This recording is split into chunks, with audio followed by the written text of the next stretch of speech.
Good morning, students. Welcome back to another day. For this assignment, you are going to analyze a speech rhetorically, and as always, you need several documents. So we'll start in the Content tab under Rhetorical Analysis. These documents should be very familiar to you by now. You will need the elements of rhetorical analysis, the appeals in detail, the Rhetorical Analysis Planning Guide. This is key for the next few assignments. PICSAC, and down here, sandwiching textual evidence. This will guide you on how to embed text properly. And then the first speech we're going to analyze is Kennedy's inaugural address. And so make sure you have all of those documents handy. This is something you've seen many times. It becomes even more useful as we start analyzing speeches, the written speeches. And so, as always, you have to consider the speaker's purpose. What is he trying to do for us? What's his major point? Okay. And then his tone. What is his tone? Where does it shift? In a lot of speeches, you'll find a shift in tone, so it's important to note that. Okay. And then over here, how does he appeal to our trust? How does he gain our trust? That's an ethical appeal, so make sure you catch that. What emotional effects does he have on the reader? And this right here is important for analyzing speeches or any text. You need to divide it into different sections, and each section becomes a paragraph. And so as you read, just make note. Here's the first part, and in this part he is trying to gain our trust. And then later he shifts to this more angry tone. And so just by noticing things like that, you'll be able to organize your essay nicely. So have that handy. Appeals. Again, you can write about a speaker's appeal. And so make sure you are aware of the different ways that he or she gains our trust, that he appeals to our emotions, and that he appeals to logic. Remember, allusions to history, our literature, our logical appeals. A lot of speakers use that type of support. An analogy is comparing one term to another term. It's kind of like a metaphor. It's just not as pretty, and it is comparing something that may be really unfamiliar to something that is familiar. A lot of speakers compare business plans to, baseball. That's an analogy. Okay, and let's see. That appeals. This, well, we got PICSAC. This will help you with your introduction. And if you just fill this out, like on a sheet of paper, and think about all the different personas. When I have my students do this in a classroom, I say go to the 5th /, which means list the 5 different personas. And by doing that, you actually gain so much insight into the rhetorical purpose of the document, of the speech. And so it doesn't hurt to do that. Just think about how does he present himself? What different hats does he wear, so to speak? Also, his purpose. He has a main purpose, but he'll have different purposes. And so each part may lead to a different purpose. I would tell my kids, my students, fill this to the 5th /. Think of all his different purposes. And this, like I said earlier, it just helps you get better insight into the subject. Okay?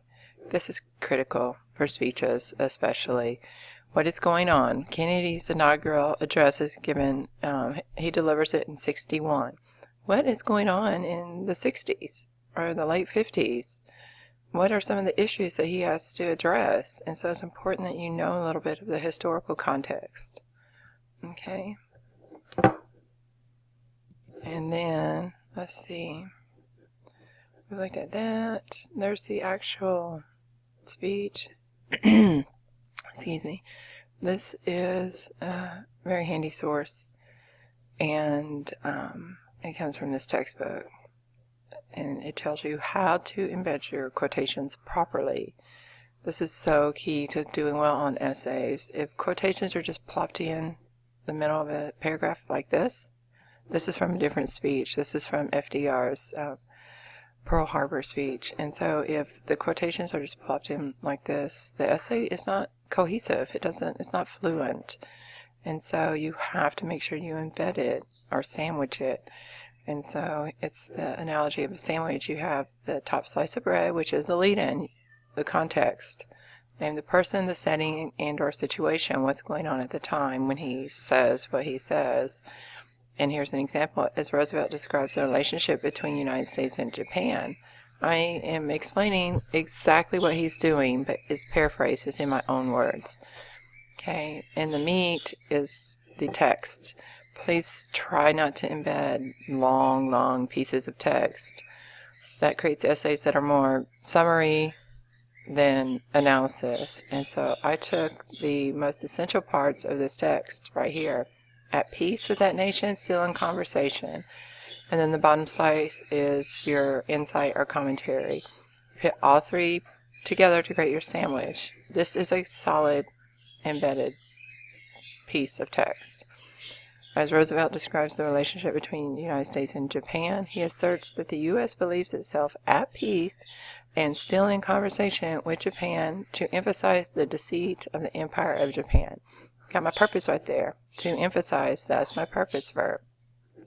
Down here are some helpful verbs. Okay, and so I would have this out as you write your post, and again later when you write your journal, and later when you write your essay.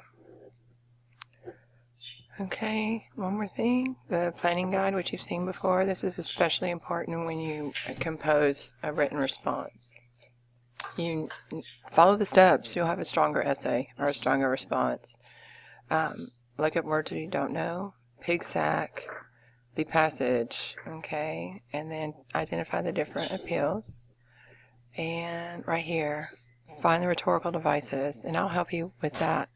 I'll show you some examples on the Kennedy speech. And right here, you have to divide it up. Each part becomes a paragraph. And so you have to see where he shifts his purpose or his tone or his attitude or his use of appeals, and that becomes a different part. And then you write the essay. This tells you how to write an intro, just like you used for a previous assignment. And this is right here. When you write the essay, you write paragraphs that explain what the speaker does in each chunk, right here, how you divided it. Okay, and you must have a topic sentence for each. Please don't start each paragraph with what he says. You start about what is he trying to do, what is his purpose, right here. The goal or purpose of each section. And then work in the quotations so they're properly embedded. And here's some nice transitions that you'll need throughout the essay. This gives you just a possible outline or structure. You have the intro with pig sack and an example thesis right here. As newly elected president, John F. Kennedy, well, I would say, yeah, John F. Kennedy, that's fine, hopes to, and then his purpose. And then your topic sentence of your first body paragraph, you would use a transition to indicate that you're talking about the beginning of the speech. And then you're going to talk about purpose, tone, credibility, emotional effect, one of the rhetorical elements. Okay, and then you will have a transition, for example, and your sandwiched text, and then you analyze it. What does it mean? Why does it matter? And then you repeat. Okay, the text should come from that section. If you're talking about the first section, any evidence you use should come from that section. Okay, so this is super helpful. Please make sure you use this. And then finally, the speech. Okay, here's the speech you're going to analyze first. And so I would read it, take notes on here. You know, if you go to the review and you track changes, you can actually mark on this and it'll give you a visual copy of, you know, a visual guide to the things you notice. And I'll show you what I mean. He delivers it in 1961, so you need to ask yourself what was going on. What are some of the issues he's now facing? If you don't know, look it up quickly and see what is happening. Okay, now you look at his audience, and he has the different parts. He has the House and the Congress and the previous presidents and clergymen and citizens, fellow citizens. Immediately, he is trying to gain our trust. Okay, here, I'll just read a little bit of this and point out some things for you. We observe today not a victory of party, but a celebration of freedom. Kennedy is amazing at doing this. He has these, he uses a lot of parallel structure and antithesis, and so you see where he's contrasting throughout. Victory of party, celebration of freedom, that's parallel structure. The two phrases line up nicely to each other. They have the three words, they have a preposition in the middle. That's what parallel structure is. Kennedy does this quite a bit. And it's antithesis. It's called antithesis, where you're kind of comparing two different sides to something, and that's what he's doing here. Okay, symbolizing an end as well as a beginning, signifying renewal as well as change. This opens immediately with this structure. For I have sworn before you and Almighty God the same solemn oath our forebears prescribed nearly a century and 3/4 ago. So he already has some religious context here, and he talks about the past, how our nation is formed and has grown and proceeded. The world is very different now, so he's comparing the past to the present. For man holds in his mortal hands the power to abolish all forms of human poverty and all forms of human life. Again, antithesis. And yet the same revolutionary beliefs for which our forebears fought are still at issue around the globe.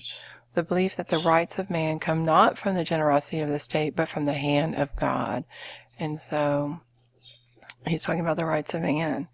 And it's really an inalienable right granted to all people. And so this is important to notice. Why is he saying this at this particular time? Okay, and again, he has that antithesis. He also has this, where you have this repetition of sound, which is alliteration. Okay, sometimes these notes, you can put your notes here, and then you have this handy.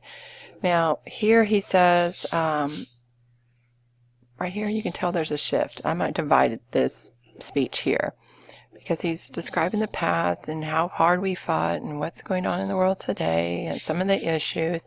Then here he shifts to say this much we pledge and more. And so he's making pledges. And if you notice, he has all this, all these little paragraphs start with the different people to whom he's pledging. And so this is called anaphora. And that's a strategy he uses. And so he's saying to those old allies, to those new states, to those people, to our sister republics, to the World Assembly of Sovereign States, to the nations who would make themselves our adversary. So he is making promises here. And then he shifts again. A lot of times when you see but, or however, or yet, you know, they're moving on to a different topic. Okay.